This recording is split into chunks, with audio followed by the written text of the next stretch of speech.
Selamat pagi dan salam sejahtera untuk kita semua. Yang kami hormati Menteri Komunikasi dan Informatika Republik Indonesia Bapak Tifatul Sembiring, Menteri Negara Pemberdayaan Perempuan dan Perlindungan Anak yang dalam hal ini diwakili oleh Sekretaris Kementerian Ibu Sri Danti, Kepala Kepolisian Republik Indonesia yang dalam hal ini diwakili oleh Wakabareskrim Bapak Irjen Pol Dik M. Arif Mansur, Kepala Badan Pembinaan Hukum Nasional Bapak Profesor Ahmad Ramli, Ketua Dewan Pers Bapak Profesor Bagir Manan, Ketua Komisi Penyiaran Indonesia Bapak Dadang Rahmat Hidayat, para undangan, pejabat di lingkungan Kementerian Komunikasi dan Informatika, rekan-rekan pers dan hadirin yang berbahagia. Puji dan syukur senantiasa kita panjatkan kehadirat Tuhan Yang Maha Esa, karena berkat limpahan rahmatnya pada hari ini kita masih diberi nikmat sehat sehingga dapat melangkahkan kaki untuk menghadiri acara breakfast meeting dengan tema fungsi edukasi media dalam penanggulangan pornografi di Kementerian Komunikasi dan Informatika. Pada pagi hari ini ada acara berupa breakfast meeting serta merupakan satu pencerahan dalam kaitan edukasi bagi penanggulangan pornografi. Jadi sebetulnya heavy acara pada pagi hari ini adalah bagaimana kita meningkatkan kesadaran rekan-rekan di penyelenggara ISP untuk mematuhi ketentuan yang diatur di undang-undang dalam rangka mengatasi masalah pornografi. Assalamualaikum warahmatullahi wabarakatuh. Selamat pagi, salam sejahtera, paling sejahtera bagi kita semua. Bapak Ibu sekalian, fenomena video asusila dikatakan demikian yang belakangan ini terjadi sungguh memprihatinkan, dan kita harus mengambil hikmah ini semua untuk memberikan edukasi, memberikan awareness, penyadaran bagi masyarakat, dan juga terhadap sudah adanya berbagai aturan. Namun aturan selama ini mungkin belum dilihat, ada beberapa undang-undang terkait dengan hal tersebut. Dan inilah saatnya, khususnya melalui media, khususnya melalui penyelenggara internet dan lain sebagainya, kita tingkatkan hal tersebut.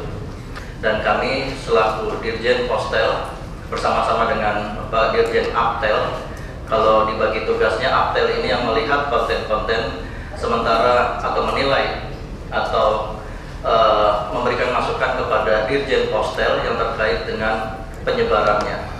Dan kami mengucapkan terima kasih dan apresiasi selama ini kepada para operator ataupun dan juga penyelenggara jasa internet dalam lingkup asosiasi APJI yang selalu berkoordinasi dan bekerjasama bersama kami dalam menangkal konten-konten negatif, yaitu perjudian, pornografi, blasphemy, kemudian ada beberapa hal lagi yang kita sama-sama ketahui untuk mendapatkan perhatian dan juga tentunya mendapatkan dalam pemahaman kita untuk difilter. Ada beberapa yang penghinaan kepada Nabi Muhammad SAW beberapa waktu lalu, dan kami telah berkoordinasi dengan sangat baik untuk kemudian menutup URL dari hal tersebut tentunya. Pertama-tama dalam kesempatan ini saya juga ingin menyampaikan permohonan maaf di Menteri yang sedianya sudah siap untuk hadir pada hari ini, Pak Menko, Pak Menteri, Menkominfo, mohon maaf, tetapi karena belum ya Pak ya, tetapi karena kesehatan beliau yang berhalangan sehingga berhalangan hadir pada hari ini. Untuk itu saya akan menyampaikan beberapa hal yang terkait dengan upaya-upaya kita ke depan di dalam menanggulangi masalah pornografi, yang kalau kita kaitkan dengan Kementerian PP dan PA, memang masalah pornografi ini akan terdampak ya sangat negatif, terutama terhadap baik generasi muda maupun anak-anak. Program ini adalah untuk mengatur fungsi produksi, distribusi dan informasi terkait materi-materi pornografi. Baik Bapak Ibu sekalian, Beberapa langkah yang bisa kita lakukan sekaitan dengan, saya akan memfokuskan pada pelaksanaan Undang-Undang Nomor 44 tentang pornografi itu.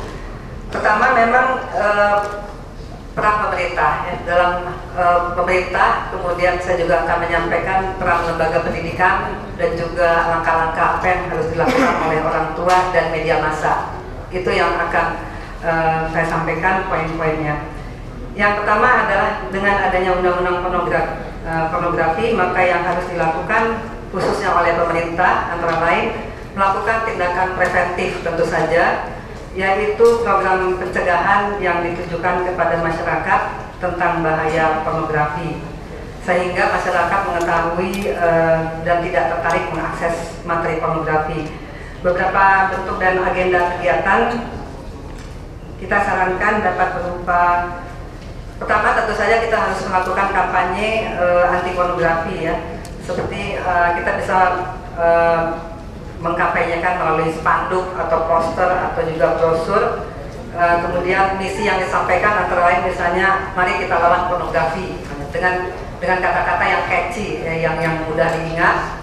Yang kedua, bentuk kampanyenya tentu bisa melakukan lewat penyuluhan penyampaian informasi, misalnya dialog interaktif maupun dialog melalui seminar dan tanya jawab di dalam ceramah-ceramah dan diskusi lainnya. Tujuannya antara lain untuk memahami berbagai permasalahan tentang pornografi, sehingga masyarakat khususnya keluarga mengetahui ya dampak negatif daripada pornografi ini secara mendetail. Yang kedua adalah tentu saja kalau sudah ada yang menjadi korban, itu juga bisa dilakukan tindakan rehabilitatif ya, dengan penyediaan konseling, kemudian juga melakukan pendampingan psikologis dan lain sebagainya. Dan yang ketiga, represif. Dan saya rasa ini di Kapolri dan Barreskrim ini sudah melakukan tindakan dalam arti ingin mencari siapa pelakunya gitu ya, untuk menindak, mencari pelaku maupun juga pembuat dan penyebar. Nah, ini kita katakan tindakan represif, itu bisa dilakukan. Selain itu juga kita juga wajib mengawasi dan mengendalikan produk distribusi pornografi, termasuk memblokir situs-situs pornografi. Itu juga tindakan represif. Jadi memang ada tindakan yang sifatnya himbauan, tetapi juga harus ada action konkret daripada pemerintah maupun pihak terkait untuk mengatasi masalah ini. Orang tua, baik itu jangan hanya ibunya ya, jadi bukan hanya ibu yang menjadi tanggung jawab untuk mendidik anak ya. Di sini kita peran suami istri sangat penting untuk melakukan pencegahan. Pencegahan dengan arti misalnya tidak memberikan anak ponsel yang sangat canggih misalnya gitu ya, kemudian komputernya ditaruh di kamar anak gitu, sehingga tidak bisa diawasi. Bapak Ibu mungkin tidak menyadari anak-anak sekarang itu sangat canggih dan lebih advance dari yang tua-tua ya, sehingga kita perlu juga orang tua mempelajari situs-situs maupun isi daripada internet itu, sehingga tidak istilahnya dibohongi. Yang ketiga yang penting tentu saja peran lembaga pendidikan. Nah, di sekolah dasar maupun di tingkat lanjutan itu saya rasa tentu kita harus memberikan namanya pendidikan paham mengenai anatomi misalnya ya, dan juga dampak-dampak dari fungsi-fungsi reproduksi yang ada itu harus diajarkan dan bisa diintegrasikan dalam misalnya kurikulum yang terkait dengan biologi maupun IPA. Karena kalau kita bicara baik dan buruk, salah dan benar, nampaknya kita ini sudah tamat. Nah, sejak pornografi ini dianggap sesuatu yang tidak umum atau tidak layak untuk dikonsumsikan secara umum, kita dari mulai KUHP ya, kita sudah punya aturan kan, dari mulai ngatur merusak kesopanan di tempat umum. Itu yang paling sederhana mungkin diatur dalam pasal 281, 282, 83 KUHP. Waktu itu belum banyak masalah. Lahir kemudian Undang-Undang Perfilman 82, kemudian lahir juga undang-undang berikutnya, Undang-Undang Nomor 11 2008, 36, 99, 44 2008, sampai terakhir yang sekarang kita kenal Nomor 44 tentang pornografi. Artinya tuh intinya dilarang menyiarkan secara gamblang. Ada batasan-batasan tertentu. Ada bagian-bagian yang restriktif, ada bagian-bagian yang ini. Bahkan untuk efektifnya itu kan dilarang pidana. Contohnya mungkin di Undang-Undang 11, 36, dan 44 semuanya melarang untuk mendistribusikan negatif konten. Nah, larangannya sudah ada, aturannya sudah ada. Tetapi karena ini kejahatan ini bukan kejahatan seperti maling dan rampok yang sudah dikenal secara umum. Begitu mau ditegakkan juga nanti kita dituduh kriminalisasi, susah lagi. Tapi kayaknya untuk melanggar pasal-pasal yang diatur ini, rasanya bukan suatu kesalahan yang prinsip. Padahal mungkin dasar filsafatisnya dibentuk undang-undang ini. Apa yang dikehendaki bahwa masalah pornografi ini bukan masalah yang bisa dikonsumsikan sembarang saat, di sembarang tempat dan sembarang kesempatan bisa terpelihara. Akhirnya apa yang terjadi setelah itu? Penegakan hukum tidak efektif. Pasal-pasal yang dirumuskan dari sederetan undang-undang yang telah dirumuskan oleh pemikir-pemikir kita hanya menjadi huruf mati. Jadi pasal-pasal yang statusnya berlaku tetapi tidak mampu menjadi alat pengendali sosial. Sebetulnya menyikapi fenomena yang terjadi saat ini, saya mengidentifikasi setidaknya ada 5 persoalan. Yang pertama adalah pornografi versus privacy. Kemudian yang kedua antara sanksi pidana, sanksi moral, dan sanksi agama. Prinsip pengumuman dan penyebaran konten, antara konten pornografi dan pers serta penyiaran, soal penyikapan kita. Pornografi itu mempunyai karakter yang sangat berbeda. Jadi kalau dia dilakukan secara vulgar, diumumkan, dia akan menjadi pelanggaran hukum. Tetapi kalau dia dilakukan oleh suami istri di kamar dengan baik, itu jadi ibadah. Jadi itu ada dua kubu yang sangat berbeda. Oleh karena itu kita mesti jaga betul kapan dia menjadi privacy dan kapan dia menjadi pelanggaran hukum. Kita tidak boleh mengeneralisir itu semua menjadi pelanggaran hukum. Ketika kita bicara soal ini, maka undang-undang pornografi sebetulnya sudah memberikan batasan yang sangat berpikir terhadap privacy. Misalnya di pasal 4 ayat 1 dikatakan pornografi itu pembuatannya dilarang. Membuat, memproduksi itu dilarang, menyebarkan dilarang. Tetapi ketika dibuat untuk diri sendiri atau kepentingan sendiri itu tidak termasuk. Jadi saya ingin menyampaikan di sini bahwa kalau ada orang membuat untuk diri sendiri itu bukan pelanggaran hukum. Ini undang-undang pornografi. Jadi yang harus dikejar adalah penyebaran. Inilah sebetulnya bagaimana undang-undang pornografi melindungi privasi secara bagus. Jadi dengan demikian sebetulnya undang-undang pornografi itu menyadari betul kapan dia harus mendorong soal ini ke ranah pidana dan kapan dia harus mendorong ke sanksi moral dan sanksi sosial serta sanksi agama. Dengan kita pindahkan, kalau pelanggarannya ada pelanggaran kode etik, tapi penyelesaiannya kita pindahkan ke hukum yang lain. Ini merupakan salah satu esensi dari upaya kita melindungi kemerdekaan pers, karena kemerdekaan pers adalah bagian esensial dari kehidupan kita, baik demokrasi maupun hak asasi manusia. Itu juga penting kalau ada hal-hal yang dianggap tidak tepat dilakukan oleh pers. Di dalam kaitan hal-hal yang sangat menarik hari ini atau hari-hari ini, minggu ini, sebagai atas nama semua anggota Dewan Pers, kami memohon seperti juga pendapat Kepala BPHN itu jangan karena ini diberitakan dan sebagainya terus digeser menjadi masalah pers gitu. Jadi kita pindah masalah yang pokok pada masalah yang lain, dianggap ini masalah pers. Dan saya punya kesan seperti ada kecenderungan untuk menggeser ini menjadi persoalan pers. Persoalan pers itu yang menjadi penyebar dalam arti berita mengenai peristiwa ini. Dan apa yang dilakukan oleh Dewan Pers hampir tiap minggu melakukan pertemuan-pertemuan dengan pers, bahkan kemarin khusus pertemuan dengan stasiun-stasiun televisi Jakarta untuk kita bagaimana mempertinggi, meningkatkan kompetensi pers agar pers tidak hanya tinggi kompetensi dalam arti skill dan knowledge, tapi juga integritas pers dalam bentuk memahami betul kode etik jurnalistik dan undang-undang pers, mendorong penyebaran sekolah jurnalisme itu yang sudah baik sekali berjalan di Palembang. Dalam kaitan dengan sebaik-baiknya seperti disampaikan oleh Pak Karni Ilyas, dengan sampai peristiwa-peristiwa penting seperti sepak bola dunia dan lain-lain itu menjadi tidak ada lagi kita tenggelam pada berita seperti ini. Good news. Kita pers menginginkan good news is good news. Assalamualaikum warahmatullahi wabarakatuh. Bismillahirrahmanirrahim. Salam sejahtera atas kita semua.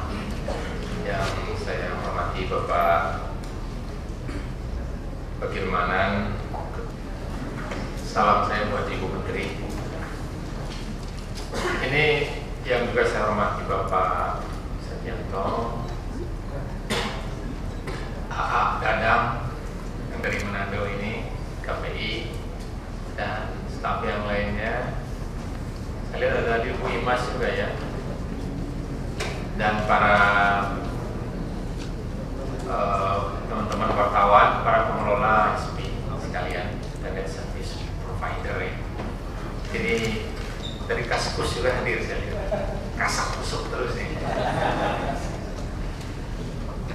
Jadi Pak Bagir, fokus kita sebetulnya pada hari ini tidak menggeser persoalan, tapi termasuk campaign lah, campaign untuk meminimalisasi pornografi yang akhir-akhir ini marak gitu ya. Nah ini bukan saja ketegasan dari pihak kepolisian, saya bilang kemarin di Komisi 1 ketegasan ya, itu penting untuk ditegakkan, karena kalau mirip terus bingung kita. Saya akan cerita ke belakang sedikit ya. Perbedaan antara Islam dengan Kristen di dalam melihat kasus Isa dan Yesus itu masalah mirip-mirip ini. Jadi dalam Islam ajarannya mengatakan bahwa yang disalib itu adalah orang yang mirip Nabi Isa, tapi umat Kristen meyakini itu adalah Yesus itu sendiri. Nah itu berbeda, implikasinya panjang sampai sekarang. Jadi kalau yang mirip-mirip ini tidak dituntaskan, Pak, saya khawatir panjang juga implikasinya itu. Ada orang mirip-mirip Menkominfo, nah loh. Ada orang mirip-mirip Pak Bagirmanan, ada orang mirip-mirip, wah repot ini. Apalagi itu mirip-mirip istri saya loh, padahal orang lain ya. Jadi ini bagaimana dari sesuatu yang mirip ini ditegaskan ya. Yes or no begitu maksudnya ya. Supaya tidak terombang-ambing terus. Memang saya setuju dengan apa yang disampaikan oleh Pak Bagir tadi, bahwa kebebasan pers yang kita sudah perjuangkan bersama melalui suatu reformasi, dan itu bukan perjuangan satu orang ya, tapi perjuangan banyak orang, perjuangan mahasiswa, perjuangan gerakan-gerakan reformasi untuk meraih kebebasan pers. Jadi oleh sebab itu ini masalah kita sekarang ke depan memandang adalah tentang visi mengisi kebebasan pers itu sendiri. Dengan beberapa teman-teman di media, termasuk dengan Ketua PWI, saya sempat untuk berdiskusi Pak Margiono, bagaimana kita mengisi kebebasan pers ini. Kalau bahasa anak mudanya, setelah kebebasan pers, so what gitu loh. Kira-kira apa ke depannya? Karena juga blank juga ke depannya Pak Bagir, jadi harus dijelaskan. Dan saya berkali-kali juga menghimbau untuk menjalankan visi ini, dan sangat setuju tadi disinggung juga oleh Pak Bagirmanan bahwa sekolah ya, jurnalistik untuk memberikan suatu sertifikasi, mana sih wartawan yang benar itu yang mana sih sertifikasi pengelola usaha pers itu seperti apa. Seperti Pak tadi dikatakan, jangan sampai orang ngaku-ngaku ya saya pers. Dia tulis dibuat satu website, dia sudah mengaku diri dia adalah satu badan tanpa memenuhi sebenarnya kriteria. Akhirnya ini sendiri bisa nanti mencoreng ya, atau mohon maaf ya, kalau ada juga yang melakukan tindakan-tindakan negatif nanti yang tercoreng, khawatirkan semuanya ya. Nah kemudian di Perancis misalnya, negara itu menganut satu pemberitaan, kalau misalnya perampokan gitu ya, jadi tidak detail gitu digambarkan di televisi itu dari mana datangnya, langkahnya, taktik apa yang digunakan, tapi cukup judul dan gambar saja, beritanya terus itu. Tidak detail sekali gitu ya. Kalau kita ini kan ada mirip-mirip itu tadi kan, tapi gambarnya udah dibelurkan, gerak-gerakannya masih kelihatan gitu. Nah, ini tugasnya Mas Dadang. Bahkan itu lebih bikin penasaran kalau menurut saya. Ya. Nah ini tentu nanti perlu kita, intinya adalah meminimalisasi ya. Karena ini teknologi, termasuk juga dalam kasus di Koja ya, kekerasan, ada orang sudah tergeletak diinjak-injak, itu kan ya sudah diblurkan juga gambarnya, tapi kesan kesadisannya itu masih kuat begitu. Nah ini juga sebetulnya hari ini Pak Bagir lebih tekanannya kepada penyebaran pornografi di internet sebetulnya. Makanya kita mengundang di sini teman-teman dari internet service provider. Saya rasa ini banyak yang tidak hadir ini ya, karena saya tahu jumlahnya ISP itu karena izin operasinya ISP itu ada di Kementerian Kominfo, dan sebelum mengeluarkan izin itu Kementerian Kominfo sudah membuat perjanjian bahwa yang bersangkutan tidak akan menyebarkan konten-konten yang dapat merusak bangsa, kesusilaan, melanggar asas kesusilaan, melanggar ketertiban umum, keamanan dan sebagainya. Jadi memang Bapak Ibu sekalian, isu terakhir tentang video, nah ini lagi mirip-mirip artis ya. Ini cukup, 2 pekan ini cukup menguras perhatian publik ya. Dan kalau ini benar ya, saya katakan kalau ini benar, tentu terus terang bukan saya saja yang sangat kecewa, tapi banyak sekali yang kecewa. Karena kalau betul 3 orang ini, mereka ini idola lebih daripada 10 juta anak-anak muda di negeri ini. Ini adalah satu presiden, satu contoh, satu mata pelajaran yang sangat buruk ya. Dan sekali lagi kita juga mengimbau kepada semua pihak, apakah itu teman-teman dari ISP, apakah ya ISP secara bisnis kita kan tidak ada mengganggu, tidak ada silakan Anda berbisnis, tapi coba juga terlibat dalam tanggung jawab kita membentuk national character building. Demikian juga dengan teman-teman dari media dan pers. Ini membentuk karakter building itu tugas siapa sebetulnya? Kalau 1000 orang membangun, menurut saya satu yang meruntuhkan bangunan itu cukup runtuh, bisa menghancurkan bangunan. Apalagi kalau satu yang membangun, 1000 yang meruntuhkan, itu akan tidak ada apa-apanya. Sama juga ISP, kalau ISP nggak kompak misalnya, kita udah bentuk AWARI, Asosiasi Warung Internet untuk menjalankan internet sehat dan aman. Yang internet sehat dan aman ini jalan, tapi yang ini meloloskan. Itu kan kayak gini loh. Ini ada menghalangi pandangan ke depan begini, tapi dia kelihatan. Kelihatan. Karena yang lain meloloskan, yang AWARI sangat sedikit yang bergabung dengan kita. Jadi masalah pornografi ini, Bapak Ibu sekalian, memang di internet khususnya itu sangat-sangat bebas sekali, super bebas lah kalau menurut saya. Nah, apakah ini yang kita inginkan ke depan? Padahal seperti Bapak Kabar Eskrim tadi sebutkan, undang-undangnya sudah ada. Undang-undang nomor 11 tahun 2008 ITE itu nggak pakai jelas sekali, tegas, Jadi kalau ada satu orang atau sekelompok orang menuntut yang bersangkutan, itu bisa langsung terkena hukuman. Ada sanksinya 6-12 tahun sebagai penyebar, mendistribusikan konten pornografi. Pasal 27 ayat 1. Di Undang-Undang 36/99 itu juga dijelaskan larangan bahwa penyelenggara telekomunikasi juga untuk menyebarkan informasi yang berkaitan dengan yang melanggar azas-azas ketertiban umum, kepentingan umum, kesusilaan, dan juga keamanan. Jadi intinya adalah bagaimana kita menyadari ada ranah hukum, ada undang-undang yang sudah dibuat, ya, yang barangkali kata Pak Kabar Eskrim tadi, karena dia bukan suatu kasus perampokan, bukan kasus pencurian, sehingga tidak begitu ini aware di masyarakat. Ya.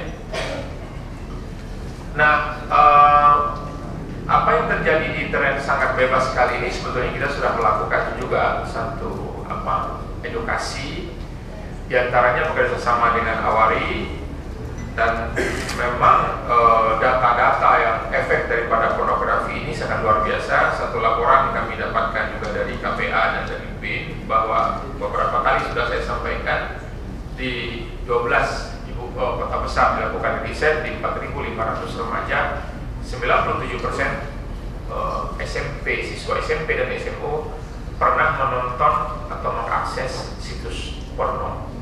Karena kita sangat mengandung sangat bebasnya itu, termasuk warnet-warnet, dan video porno yang konon artis tersebut juga itu dicetak dalam bentuk VCD dan dijual bebas di pasaran. Bapak Ibu sekalian, kalau Bapak mengetik atau Google search ya, satu Google search google.co.id, terus mengetik SMP dan SMU, maka yang keluar di situ adalah listing daftar situs-situs porno. Jadi yang keluar bukan keterangan tentang sekolah SMP, bukan keterangan tentang sekolah SMU, apa ekstrakurikulernya, apa intrakurikulernya. Yang keluar itu SMP bugil, SMU bokep. Yang gitu-gitu. Ya, kalau yang ketawa berarti pernah lihat. Jadi sebetulnya adalah bagaimana kita menyelamatkan generasi muda kita dengan perkembangan ini. Kemarin kami ketemu dengan Komisi 1 DPR RI, mereka sangat tegas sekali memerintahkan kepada Kemenkominfo untuk membuat peraturan menteri terkait untuk internet supaya tidak lagi membebaskan akses pornografi tersebut, yaitu dengan memasang software anti negative list tersebut. Sebetulnya negative list itu bukan hanya pornografi, tapi juga ada perjudian. Ini juga sangat marak, perjudian online. Awalnya game, lama-lama jadi perjudian. Yang ketiga adalah masalah violence, kekerasan. Jadi masih ada ini situs-situs yang nenteng kepala orang, itu masih ada gambarnya di situ, videonya. Kemudian blasfemi, penghinaan atas dasar suku, ras, dan agama. Dan kemarin kami baru dapat laporan, kami tidak lanjut juga Pak Kabar Eskrim ya, terkait dengan penghinaan terhadap satu agama dan nabi.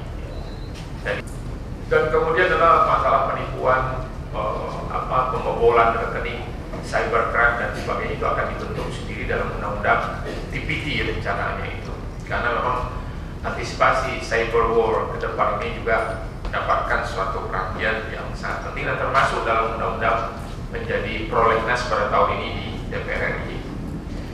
Kemarin kami diberi juga masukan bahwa kasus video porno ini yang melibatkan konon 3 artis ini itu adalah, kalau bahasa amannya, patut dapat diduga melibatkan 3 artis ini pelecehan terhadap semua nilai-nilai kita, termasuk undang-undang dasar, termasuk Pancasila sendiri.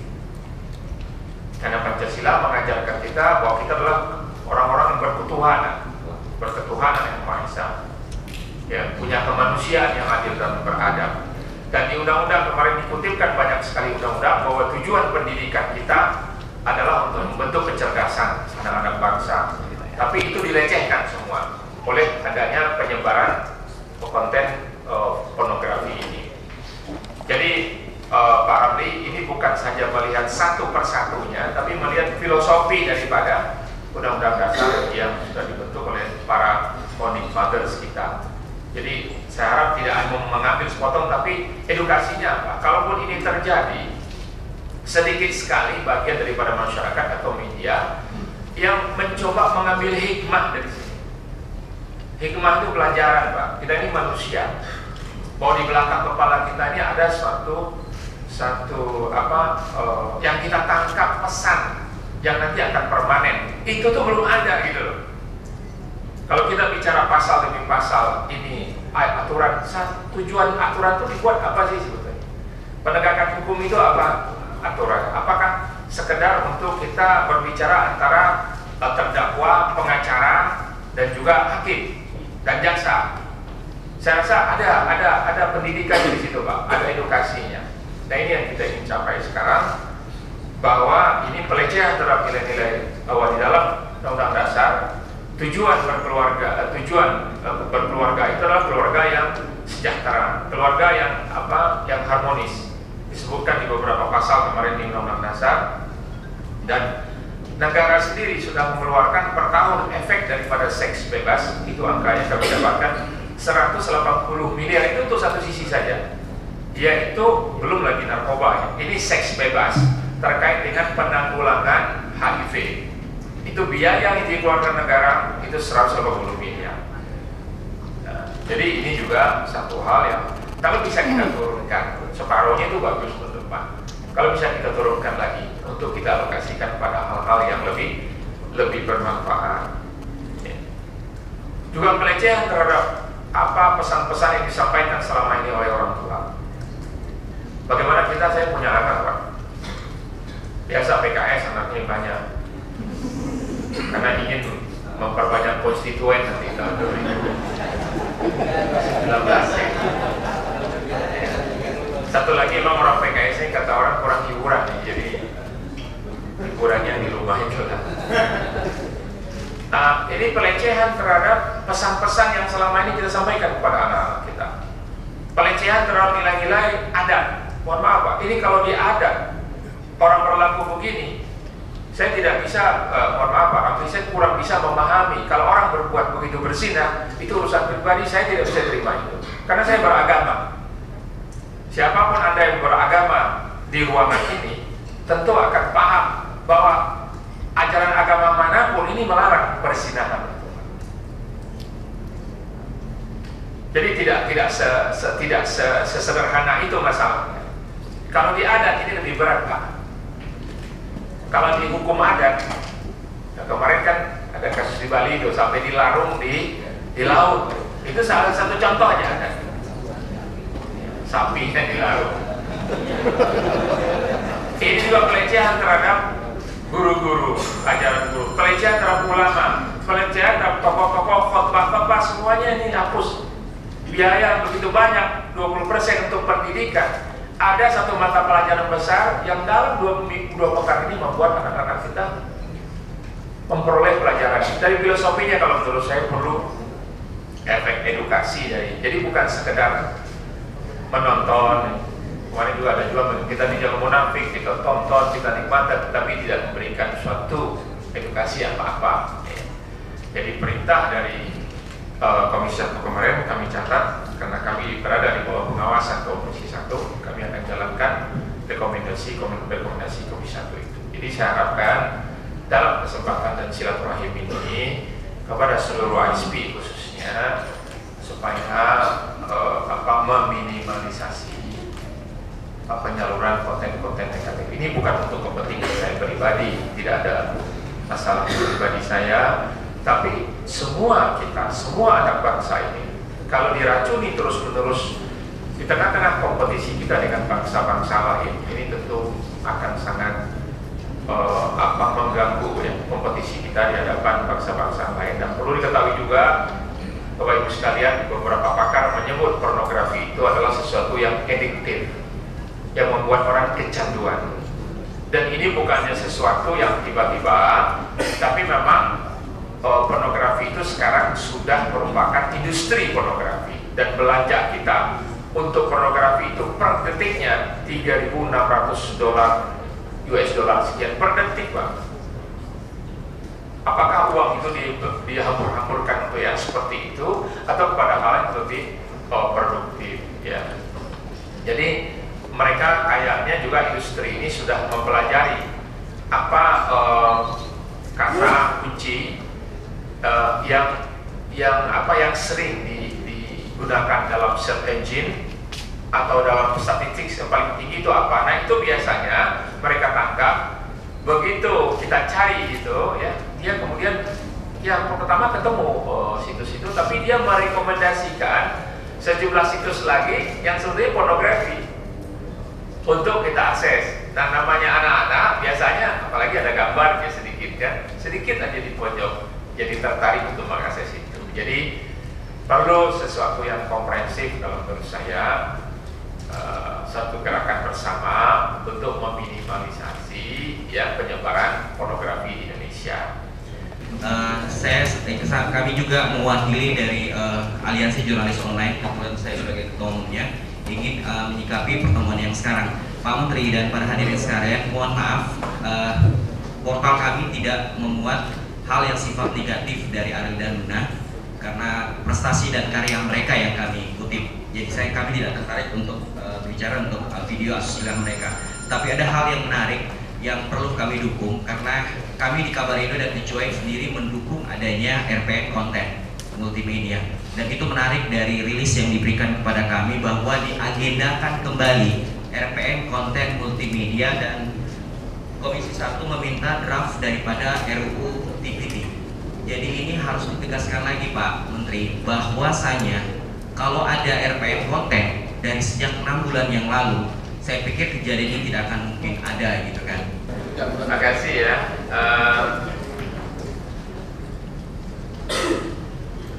Atas dukungannya. Jadi kemarin di Komisi 1 DPR RI itu menginstruksikan kepada Kementerian Kominfo untuk membahas kembali masalah RPM konten multimedia. Sebetulnya kalau saya lihat secara umum RPM konten multimedia ini ya, tolong diperhatikan baik-baik, dibaca baik-baik.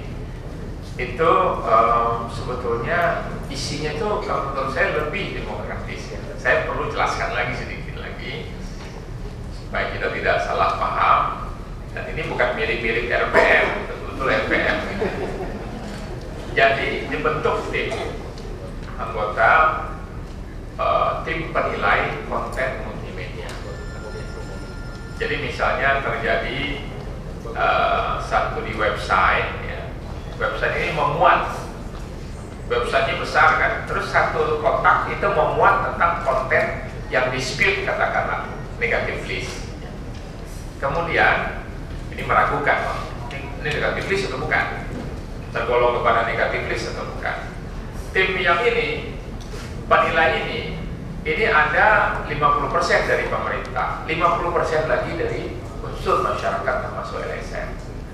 Mereka ini pun atas dasar pengaduan. Jadi ada pengaduan daripada masyarakat di website itu, contohnya kayak sekarang Pak, ada blasphemy itu kan, penghinaan terhadap Nabi. Nah kemudian tim ini akan menilai, dilapori oleh masyarakat, tim ini akan menilai dan kemudian memutuskan bahwa ini negatif list. Begitu itu negatif list, tim ini akan minta kepada ISP agar yang bersangkutan yang punya website itu mendelete yang titik itu saja, bukan menutup websitenya, bukan gitu. Mendelete yang negatif list itu saja. Nah, kalau misalnya bersangkutan tetap bertahan tidak mau, maka tim penilai ini akan mengadukannya kepada pihak berwenang sampai diputuskan oleh pengadilan bahwa yang poin itu adalah termasuk hal yang negatif list dan dia wajib, kalau tidak ya baru digunting oleh si ISP-nya begitu. Jadi ini kalau menurut saya aturan ini sangat demokratis. dibandingkan dengan 11-2008 ini nggak ada TD Ngaling-Ngaling. Begitu dia terlibat, begitu terbukti bahwa dia terbukti menyebarkan suatu konten yang porno, itu akan langsung kena 6-12 tahun. Itu ancamannya. Jadi rekan-rekan sekalian, bahwa RPM konten ini bukanlah sebuah momok, tapi bagaimana kita melibatkan publik di dalam meminimalisasi konten pornografi di internet. Ya memang dia jadi ada yang mikir belakangan juga itu ya. Jadi yang dulu menentang juga ke saya masuk banyak SMS, Twitter, Facebook. Lalu ternyata betul itu RPM konten. Nggak apa-apa, terima kasih. Saya bilang matur nuwun sangat. Ada yang mikir belakangan ya monggo gitu ya. Tapi kadang-kadang orang awal kita, oh ini emosi, ini melanggar kebebasan pers. Padahal itu tidak satu kata pers pun ada di nama juga RPM, rancangan peraturan menteri. Tidak mungkin dia akan melawan atau melanggar undang-undang kebebasan pers, karena itu sudah dijamin oleh undang-undang. Kemudian tentang TPT ini juga segera sudah masuk prolegnas Mas ya. Jadi diharapkan juga diagendakan kembali membicarakan RPM konten ini, sedang disusun jadwalnya bersama Komisi 1. Mereka sudah agendakan dan kita hanya mengikut ya kapan diagendakan. Kita akan siapkan bahan-bahan yang lama juga masih ada. TPT ini begini, ada sekarang kecenderungan cybercrime ini meningkat ya. Ya diantaranya juga bisa berupa money laundering, tapi bisa juga pada sisi lain menjebol account bank orang lain. Bahkan yang kelas-kelas terinya juga ada melakukan skimming begitu ya. Pada sisi lain memang Indonesia belum meratifikasi satupun aturan terkait dengan security data ini. Malaysia sudah merilisnya tahun 2003, tapi Indonesia sama sekali belum. Jepang juga sudah punya, Amerika maupun Eropa. Jadi berdasarkan itu ini sangat mendesak. Ada satu cyber crime atau cyber war yang terjadi satu negara, misalnya diungkapkan Estonia itu diserang secara cyber oleh para hackers dari Rusia. Itu hampir sebulan lumpuh negara itu karena di listriknya nggak jalan, ATM-nya nggak jalan, terjadi rush, terjadi penjarahan supermarket dan sebagainya. Jadi ini juga segera dia TPT masuk ini masuk apa? Masuk kepada prolegnas untuk tahun ini 2010. Di Indonesia juga banyak melalui penggunaan media handphone preaching hatred Pak ya, ajaran-ajaran ekstremis jihad sebagai contoh. Nah menurut Bapak dibandingkan dengan konten pornografi di media, mana yang lebih urgent Pak dan kenapa? Terima kasih. Dan terkait juga dengan tugas kami untuk penegakan undang-undang yang sudah digariskan, tadi sudah disebutkan beberapa undang-undang 36, 99, undang-undang ITE 11/2008, undang-undang pornografi 44 2008 ya. Jadi sebetulnya Mas Alvin konsen daripada Kementerian Kominfo lebih kepada internetnya. Jadi memang lebih kepada dunia mayanya. Di situ konsen kami.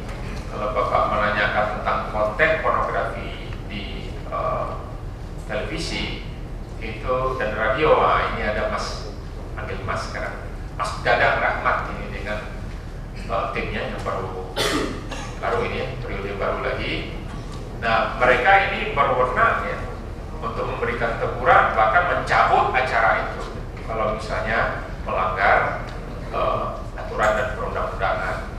Adapun tentang media cetak itu lebih banyak saya kira bagaimana ya di Dewan Pers ya, yang terkait dengan mengawasi, ada kode etiknya Pak ya. Jadi kalau ada apa wartawan dengan beliau ini, dan terkait dengan film itu lebih kepada kewenangan LSM, lembaga sensor film ya.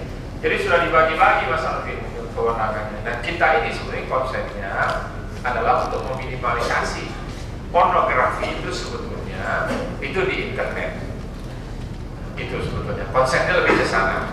Adapun di televisi dan sebagainya itu ada di kewenangan bidang badan atau komisi yang lainnya. Nah, kalau dikatakan ekstremis jihad seperti apa dan sebagainya, ini kalau digolongkan sebagai pelanggar suatu violence atau kekerasan bisa juga. Tapi apakah mereka mengatasnamakan jihad itu? Karena di dalam Islam, Mas Alvin, jihad itu luhur, itu sesuatu yang tinggi ya. Jadi itu puncak dari amal, itu jihad disebutnya di dalam Islam. Nah, cuman mengatasnamakan jihad itu melakukan kerja tujuan-tujuan lain. Jadi jangan mengkonotasikan jihad itu negatif, itu positif dalam Islam. Ya. Dan setiap orang itu wajib berjihad. Berjihad itu artinya kan juhud, sungguh-sungguh artinya. Sungguh-sungguh beramal, sungguh-sungguh berbuat kebaikan, sungguh-sungguh kita berbakti kepada masyarakat, mengabdi kepada Tuhan, itu sungguh-sungguh semua artinya. Nah, kalau ada penyimpangan dari makna itu harus diluruskan. Itu kalau menurut saya tidak bisa soal situs saja. Kadang-kadang yang nggak bersitus juga banyak juga terjadi penyimpangan itu. Jadi ini kalau masalah keyakinan dan sebagainya lebih, saya rasa lebih holistik ya, lebih komprehensif kita menyelesaikannya. Saya juga teman-teman dari kepolisian juga melakukan edukasi seperti itu ya, bukan saja dor aja ya, tapi juga ada peran-peran edukasi yang dilakukan oleh pihak kepolisian selama ini, pihak keamanan, bimbingan, saya rasa ya sudah masuk